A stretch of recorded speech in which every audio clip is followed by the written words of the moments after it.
Namaskritya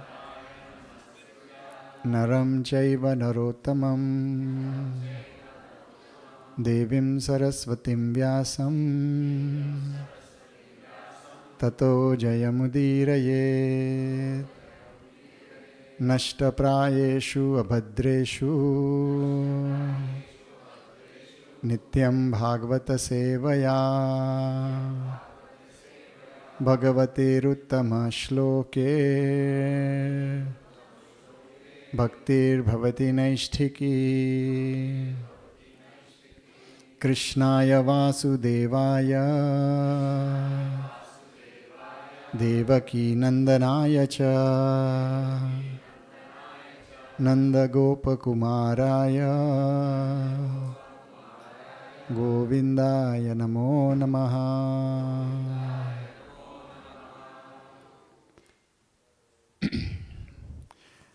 Hare Krishna. I'm very happy to be amongst all of you this evening in the month of Kartik, and it's been quite a few years that I have been here to this temple, maybe 3 years or so, and I thank the management and the devotees here for this opportunity that I could render this service this evening. My humble obeisances to all the senior devotees, Sakhi Mahiti Prabhu, and all other senior devotees, also to all the participants here for this evening, to give me an opportunity to speak Srimad Bhagavatam and purify my consciousness. Being the month of Kartik, I was told to speak something on Kartik, so I'll be reading something from the second canto of Srimad Bhagavatam, and then we'll discuss about the Mahima or the glories of Kartik month. So this is text number 5 from the 8th chapter entitled Questions by King Parikshit, Canto 2 of the Srimad Bhagavatam. Pravishtaha karnarandhrena. Okay. Pravishtaha karnarandhrena Svanam bhava saroruham Dhunoti shamalam Krishnaha Salilasya yatha sharat Pravishtaha karnarandhrena Svanam bhava saroruham Dhunoti shamalam Krishnaha Shalilasya yatha sharat Pravishtaha karnarandhrena Svanam bhava saroruham Dhunoti shamalam Krishnaha Shalilasya yatha sharat. Translation and purport by His Divine Grace Srila A.C. Bhaktivedanta Swami Prabhupada. Translation. The sound incarnation of Lord Krishna, the Supreme Soul, that is Srimad Bhagavatam, enters into the heart of a self-realized devotee, sits on the lotus flower of his loving relationship, and thus cleanses the dust of material association such as lust, anger and hankering. Thus it acts as autumnal rains upon pools of muddy water. Purport. It is said that a single pure devotee of the Lord can deliver all the fallen souls of the world.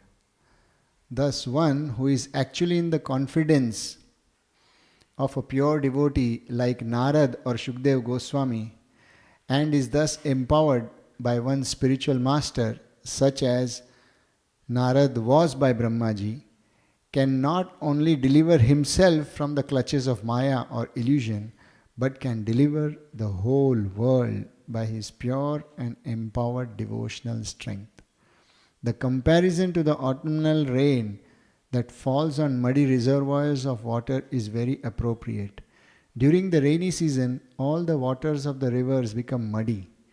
But in the month of July, August, the autumn season, when there is slight rainfall, the muddy waters of the rivers all over the world become at once clear. By addition of some chemical, a small reservoir of water like that of a metropolitan waterworks tank can be cleared. But by such a tiny effort, it is not possible to clear up all the reservoirs of water like the rivers. A powerful devotee of the Lord, however, can deliver not only his personal self but also many others in his association. In other words, the cleansing of the polluted heart by the other methods like the culture of empiric knowledge or mystic gymnastics can simply cleanse one's heart, but devotional service to the Lord is so powerful that it can cleanse the hearts of the people in general by the devotional service of the pure, empowered devotee. A true representative of the Lord like Narad, Shukdev Goswami, Lord Chaitanya, the six Goswamis, and later Srila Bhaktivinoda Thakur and Srimad Bhaktisiddhanta Saraswati Thakur, etc., can deliver all the people by their empowered devotional service. By sincere efforts to hear Srimad Bhagavatam, one realizes his constitutional relationship with the Lord in the transcendental humor of servitude, friendship, paternal affection, or conjugal love. And by such self-realization, one becomes situated at once in the transcendental loving service of the Lord. Not only were all the pure devotees like Narad self-realized soul, but they were engaged in preaching work automatically by spiritual impetus, and thus they delivered many poor souls entangled in the material modes. They became so powerful simply because they sincerely followed the Bhagavatam principles. By regular hearing and worshipping, by such actions the accumulated material lusts, etc., become cleansed by the personal endeavor of the Lord within the heart. The Lord is always within the heart of the living being, but he becomes manifested by one's devotional service. Purification of the heart by the culture of knowledge or mystic yoga may be all right for the time being for an individual person, but it is like the cleansing of a small quantity of stagnant water by chemical processes. Such clarification of water may stand for the time being and the sediments settle down, but by slight agitation everything becomes muddy. The idea is that devotional service to the Lord is the only method of cleansing the heart for good. Whereas the other methods may be superficially good for the time being. Whereas the other methods may be superficially good for the time being, there is a risk of becoming muddy again due to the agitation of the mind. Devotional service to the Lord with specific attention for hearing Srimad Bhagavatam regularly and always is the best recommended method for liberation from the clutches of illusion. Om Ajnanatimirandasya Jnananjana Shalakaya Chakshurunmilitam Yena Tasmai Shri Gurave Namaha Shri Chaitanya Manobhishtam Sthapitam Yena Bhutale Swayam Rupa Kadamahyam Padantikam Vandeham Shri Guroho Shri Yuta Padakamalam Shri Gurun Vaishnavamscha Shri Rupam Sagrajatam Sahagana Raghunathanvitam Tam Sajivam Sadvaitam Savadhutam Parijana Sahitam Krishna Chaitanya Devam Shri Radha Krishna Padan Sahagana Lalita Shri Vishakhanvitamscha He Krishna Karuna Sindhu Deenabandhu Jagatpate Gopesha Gopika Kanta Radha Kanta Namostute Tapta Kanchana Gaurangi Radhe Vrindavaneshwari Rishabhanu Sute Devi Pranamami Hari Priye Vancha Kalpatarubhyascha Kripa Sindhubhya Evacha Patitanam Pavanebhyo Vaishnavebhyo Namo Namaha Jai Shri Krishna Chaitanya Prabhu Nityananda Shri Advaita Gadadhar Srivasadi Gaura Bhakta Vrinda. Hare Krishna, Krishna Krishna, Hare Hare, Hare Rama, Rama Rama, Hare Hare. Hare Krishna. So I was actually thinking to read some verse from the first canto of Bhagavatam, but I got some kind of inspiration to read this particular verse as soon as I saw the beautiful darshan of the Lordship. So hence trying to discuss this particular verse. Very apt when it says here that when Prabhupada writes in the purport right in the beginning that a single pure devotee of Lord can deliver all the fallen conditioned souls of the world. Just last month, exactly last month, 9th October, was the 58th year of Srila Prabhupada when he first sat down under a tree in Tompkins Square Park in New York. And this year I was fortunate to be there. And it just reminded, this verse just reminds me that how an incapacitated old man at 70 years of age, whose language was barely understood by the residents of New York at that time, he came and was not logically speaking anything about God or any rational theories, nor did he propagate that I am a messenger of God, nor did he come with the spirit to deliver anyone as such in his mind. All that old man had in heart was to simply follow the instructions of his spiritual master, to spread the culture of bhakti all over the world. And today, in the month of Kartik, devotees are traveling from all over the world to Vrindavan, many of them to Mayapur and other holy places, and they spend the entire month there.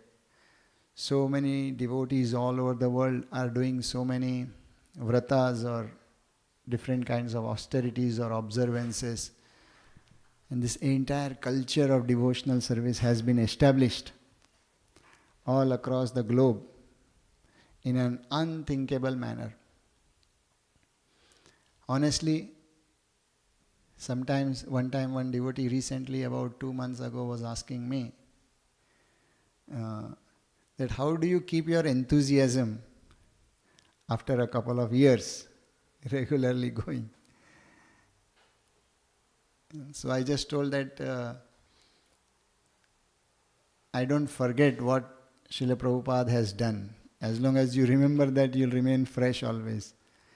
Also because he did it at an impossible age, in impossible circumstances. So if somehow our mind and heart, our consciousness can always get fixed to that spirit, will be, at least for me that works. It keeps me fresh in the struggles of purifying one's heart and mind. It's indeed not easy to fight with your mind, even for a day. So year after year it's always difficult. No matter how sweet the process is, the struggle is not with the process. The struggle has never been with the deities or the prasad. Everything is so colorful, so beautiful. Prasad is going to be definitely so wonderful. Kirtan is very nice. It is always with our own minds. So, therefore, when scriptures they say these simple things, that how the message of the Lord, when it simply enters the ears, it creates an impact. Any logical mind will start theorizing and rationalizing how does it exactly happen. We, in the modern sense of the world today, are technically educated, so we want to follow a logical process and a rational method. But somehow when the scriptures say that this is the method, this is the process, we just cannot conceive or we cannot believe. So that's a struggle a conditioned soul goes through.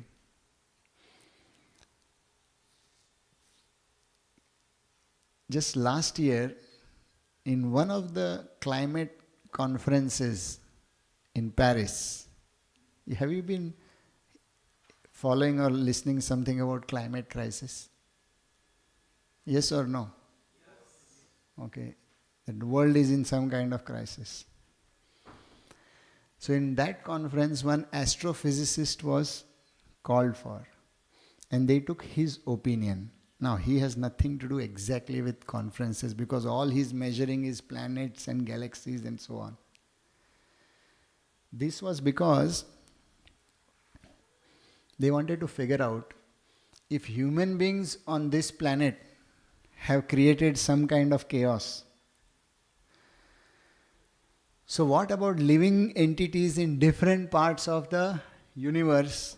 If they could be, what is their contribution in their small climatic issues?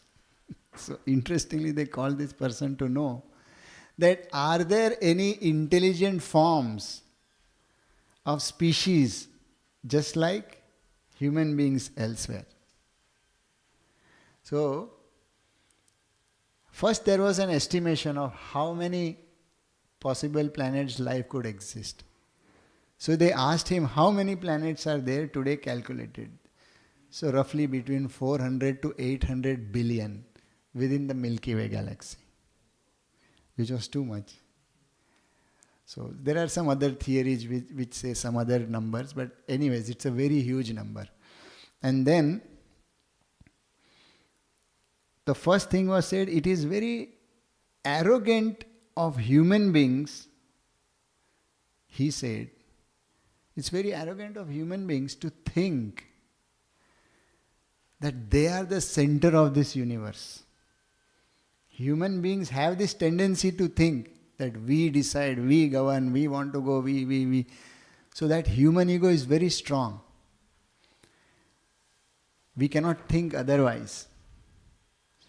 And he gave a very good logic. Let's say, if at all you are to believe with some kind of rationality that out of the 400 billion planets, and there is intelligent life only on this earth planet, then we have a serious responsibility as far as maintaining the nature is concerned.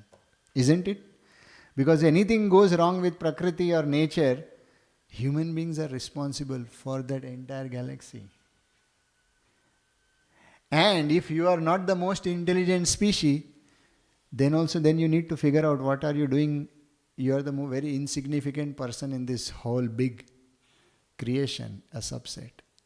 Either ways, there is a massive responsibility on the human species itself. This argument caught my attention from a spiritual perspective.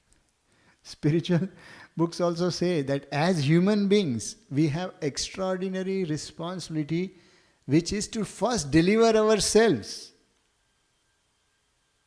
The scriptures take it one step further. Not just purifying the mind and heart and consciousness and delivering yourself, but getting connected to the greater truths of life. Not simply by placements. Like if I am just placed in this city of Atlanta in a very, very obedient citizen, paying the taxes, following all the rules, regulations and being kind. Not just that way, but in manner of love with God. This is an extraordinary theory which is presented in the scriptures. Now, who can conceive of this thing? Human mind has this capacity and its potential. Undoubtedly. But this idea that you can love the source of the creation. It's not just devotees are talking about the vastness of the creation and creator behind it. Physicists are talking about it. It's a discussion in the climate conferences. But nobody is talking in terms of loving the creator. Nobody is talking in terms of wanting to establish a permanent relationship where you are the breath of the universe itself. The rarity of human species is discussed.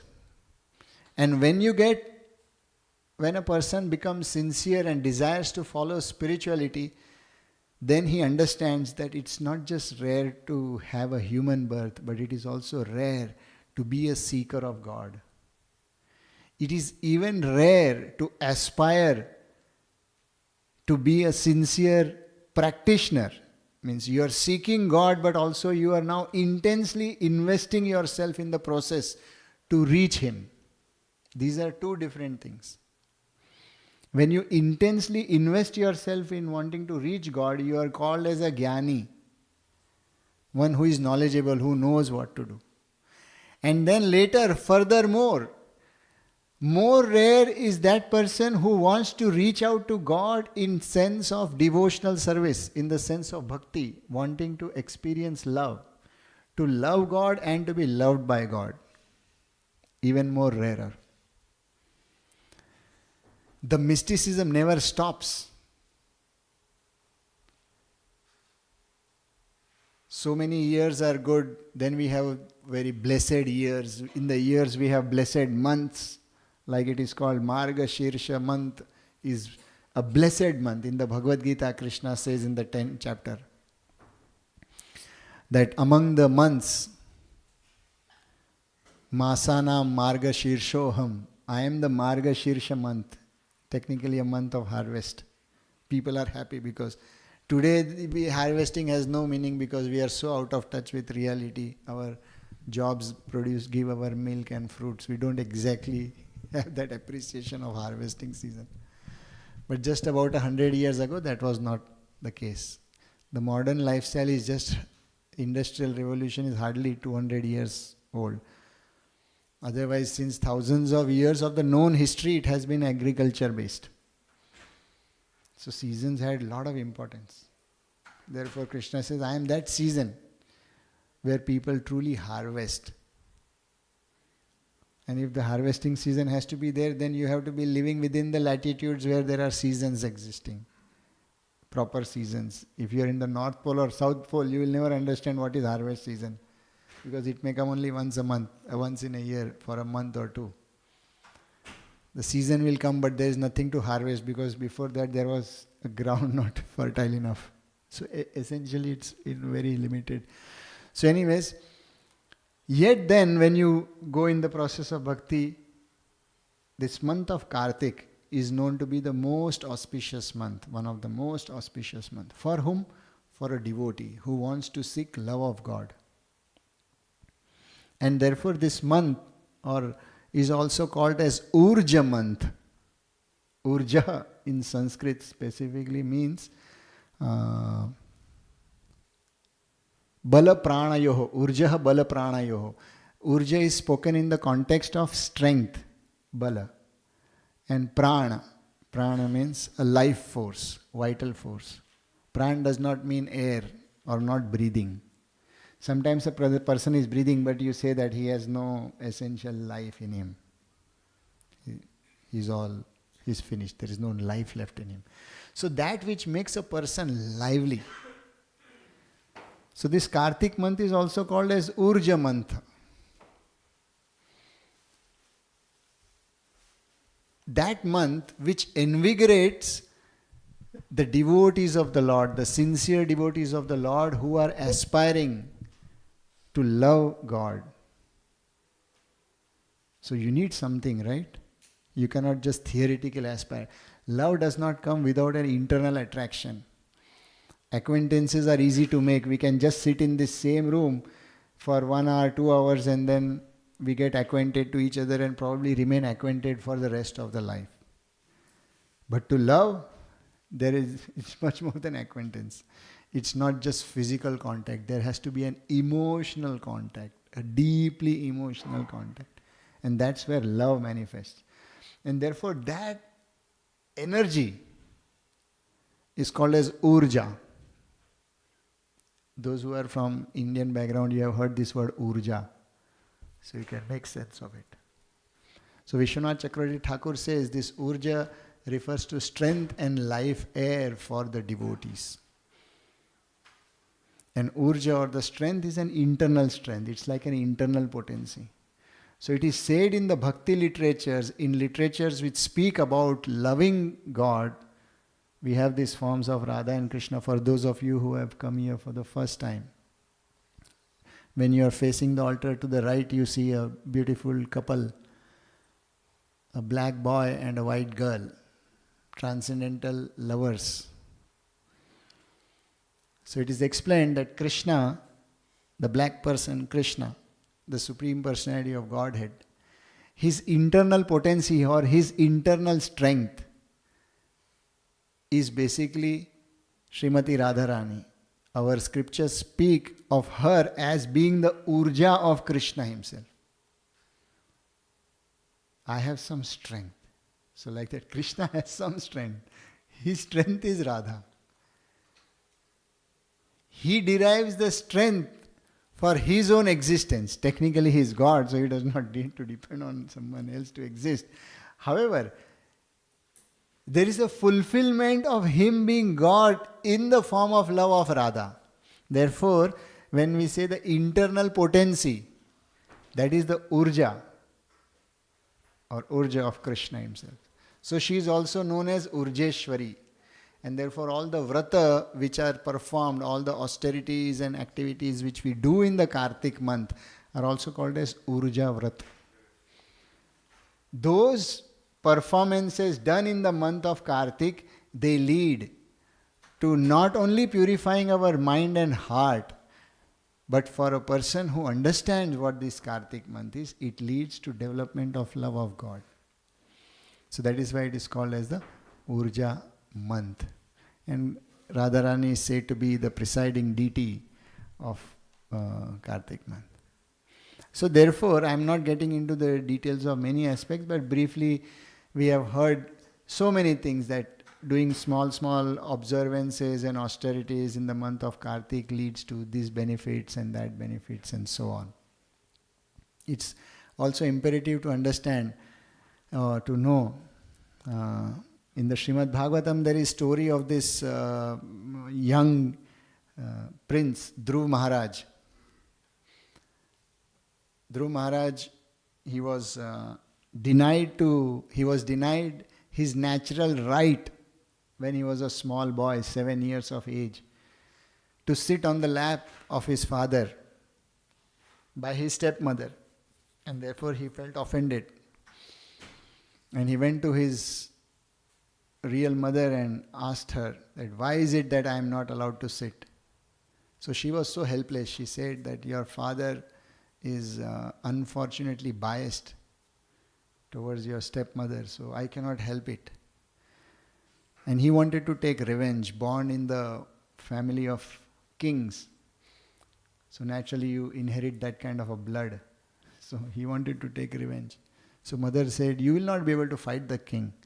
But there is one person whom I know, if you somehow please him, you will get all the justice. And that person is God. Can you imagine someone gives you such a counsel? You have had some injustice with some devotee or some here and there, someone said, only Jagannath can give you justice. You'll stop actually even talking to that person. It's a very lofty prayer, but so real in that sense that she knew that apart from God, no one can help my little child. His dreams and ambitions are big, and the injustice is also very big. So no other way. So he started meditating in the forest. So in Vrindavan, if you have, some of you, I don't know if you, how many have been to Vrindavan? Have you been to Dhruvatila there? So that's the place where Dhruv Maharaj did austerities. And there, he would also, in that place, he would also worship the form of Damodar. The same form of Krishna which was tied by Mother Yashoda. He would worship. And he got perfection of his life there. So Vrindavan has so many such beautiful places. So in the Srimad Bhagavatam, interestingly, many things are coming. Of course, and also that pastime happened during the month of Kartik. So this month of Kartik is filled with so many such divine stories which happen. So when we hear these things, naturally the mind is attracted to seek perfection. When we hear this word mercy, everyone automatically feels qualified for it. As far as the concept of mercy is concerned, there is no need of qualification. Otherwise, the meaning of the word mercy is lost, right? If you are qualified for mercy, then it is not mercy. But when we hear this word mercy, every person feels entitled to it, naturally.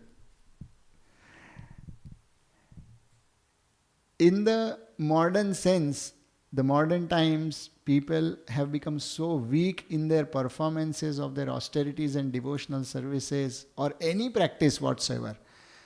If they have to fight themselves to uplift their consciousness, they have so much weakness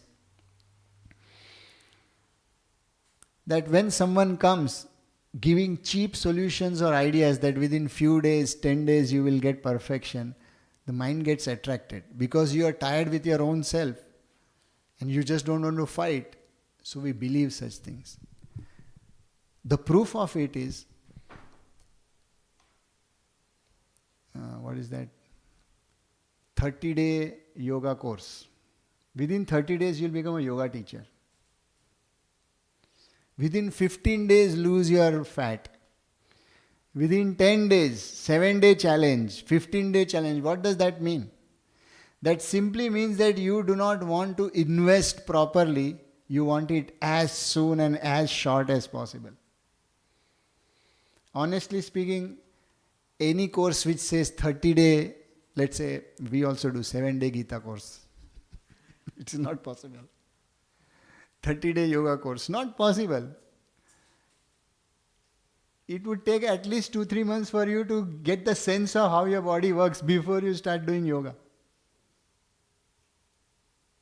But 30 days, and then people become teachers.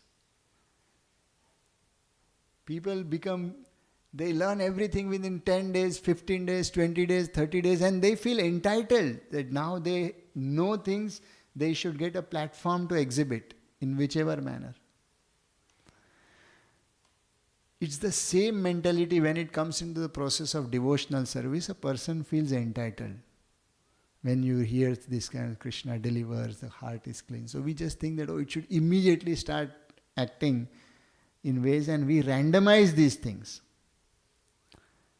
That's not how the process of bhakti works. Therefore, if someone meticulously reads Srimad Bhagavatam, you will see none of the devotees were careless in any of the aspects of applications of the process of bhakti. We have heard about austerities such as fasting, chanting more, reading Bhagavatam morning and evening, and so on. But I think those are not actually the real austerities for devotees. Because if you have been practicing this process since quite some time, it's easier for you to chant 16 rounds or maybe even 32 rounds or 50 rounds or 64 rounds. At least in the month of Kartik, many people do this. It's easier also, of course it is little bit tough, but it is still easier to starve for 2 times, maybe eat only once. Probably many brahmacharis in our ashram would just eat fruits for 4 months.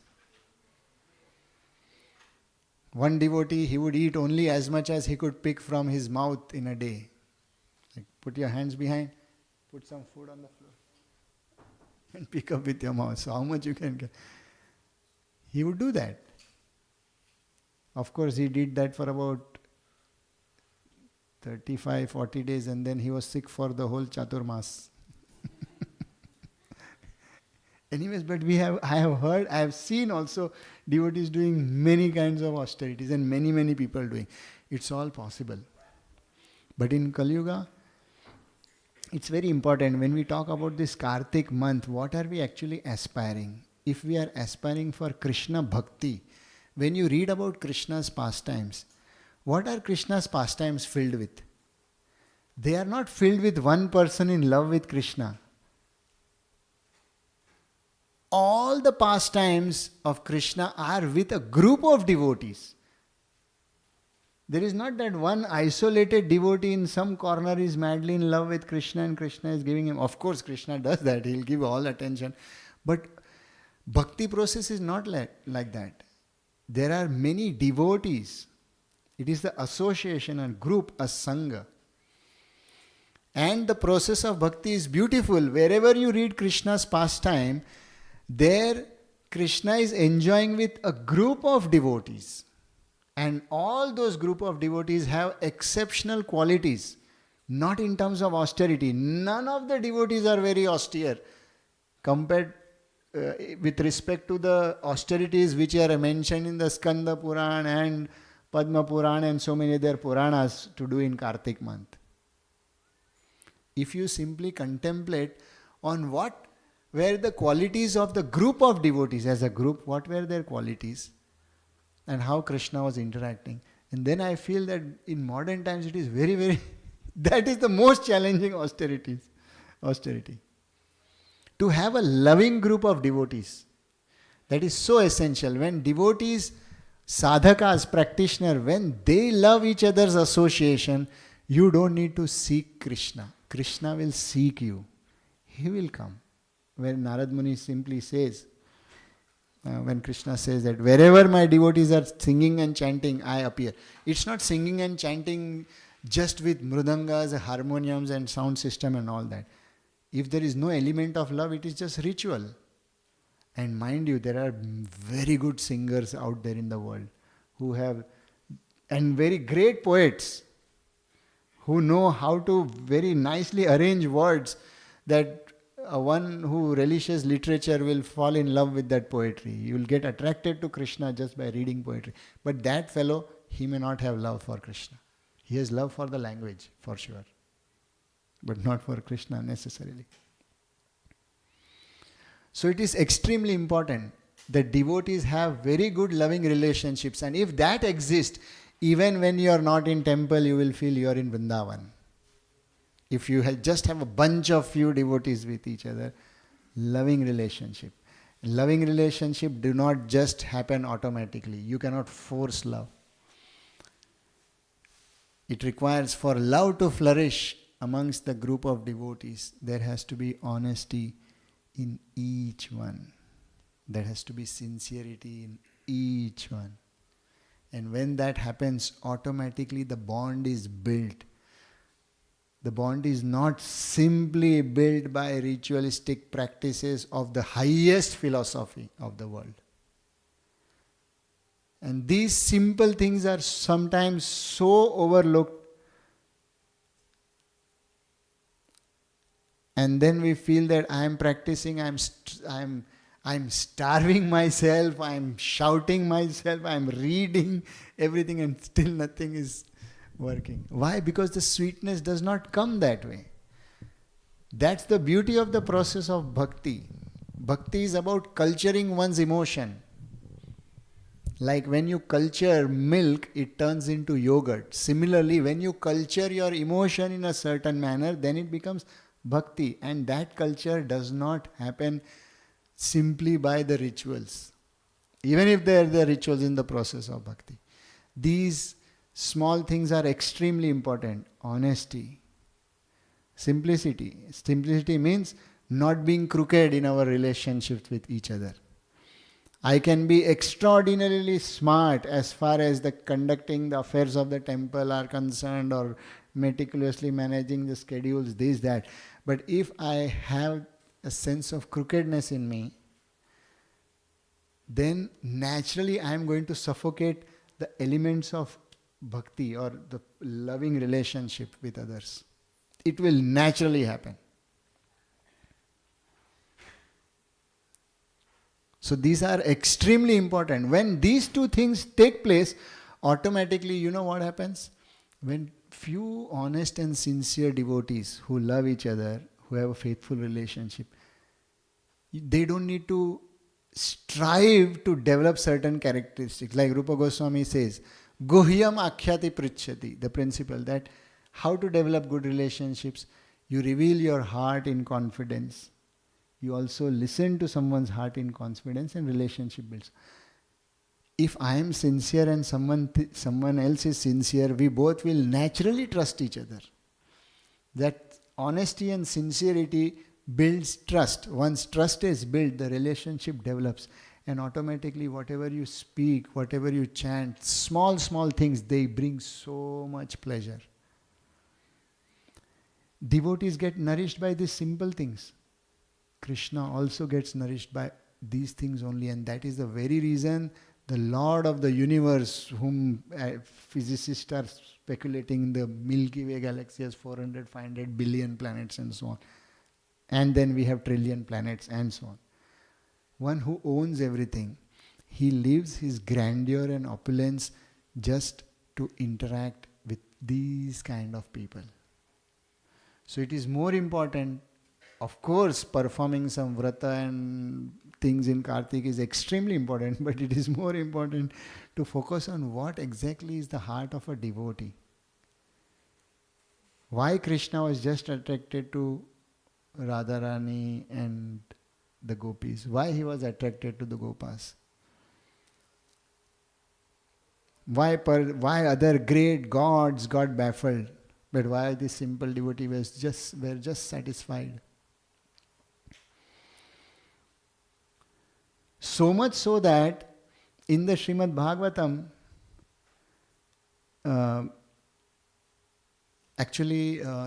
when Krishna was leaving the planet, and then one of his pure devotees, Uddhav, he asked him, what else can I do? Is there anything where I can learn about purifying my heart and consciousness? So Krishna says, there is nothing now beyond what I have so far spoken. As philosophy-wise, everything has been spoken to purify your mind and heart. But then he says, I just have a message. You please go and deliver this to the gopis of Vrindavan, the cowherd girls. And as soon as Uddhav goes there with the message of Krishna, they are all... Uddhav sees that even before listening that a message has come from Krishna, all the cowherd girls, they were so delighted that Krishna has sent a message from them. The message has not been delivered. Nothing has been said. Just some message has come. And on that they got so, their mind, their bodies, it was exhibiting so much joy. They were exhibiting so much pleasure. They could not contain it. And when Uddhav saw this, he suddenly realized, my entire life I have done so many austerities. I have done so much. And he has guided very big people. If you read Srimad Bhagavatam, Uddhav guided Vidur. He guided Maitreya Rishi and so on how to perfect one's life, how to bring meaning to one's life. But this person felt that actually I understood nothing. He's not yet even spoken first word of message, neither he has heard. He's just, okay, well, he has come with a message of Krishna's. They started crying just seeing him. Fell at his feet. When Uddhav saw this, he realized that actually Krishna did not send me to deliver a message. He sent me to make me understand that which could not be understood by words, that which could not be taught by explanation, that which can simply be an experiential thing. And he was mystified by the heart of the Brajvasis. So when we talk of Kartik month, Urja Vrata, Urjeshwari Devi, it is all about the internal heart, internal consciousness and internal spirit. So humility, simplicity are the foundations of the Vaishnav Sangha. Without that, we don't become beautiful, and we don't become beautiful, Krishna will not come to us. In my beginning of spiritual life, in one of my family gurus, he had told, where are you going to search for God? Where exactly? When you say up means where? He said it is too vast. You become so attractive that he will come searching for you. Otherwise it is impossible. So many of our Vaishnava Acharyas also say this. Because Krishna loves butter and he steals butter.